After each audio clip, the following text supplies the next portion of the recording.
More than 100 people packed the Patmos Library tonight, just under a week after voters shot down a millage over a handful of LGBTQ books. People on both sides giving impassioned speeches. The real issue is going behind the backs of parents to groom and indoctrinate their children without parental consent. Some speakers said they voted against the millage because the library's availability of the LGBTQ books goes too far, despite staff confirming that those only account for 0.001% of their catalog. It is manipulative, destructive, and wrong. All this to say, when did it become a library's duty to be obsessive about gender and sexuality for children? But most of the comments were in support for the library and the millage. Patmos Library is a public library. It's not a church library, and it's not a private library for only certain individuals. That's what makes a public library a public library.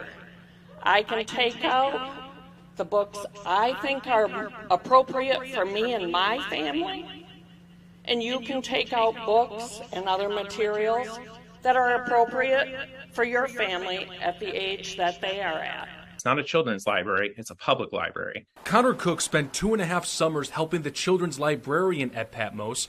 As an LGBTQ member, he says voting down a financial lifeline for a public institution for these reasons is dangerous. And that communicates something very moral about our community, because LGBTQ children, and all of us, are taught that our survival is dependent on us being meek and taking up as little space as possible.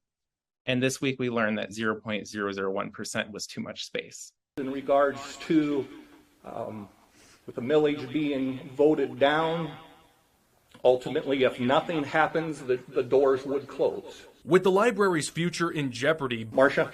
Yes. Ange? Yes. board members decided to vote on putting the millage on the ballot again this November, expecting a better turnout in the general election. Thanks for watching our YouTube channel. Follow today's top stories and breaking news by downloading the NBC News app.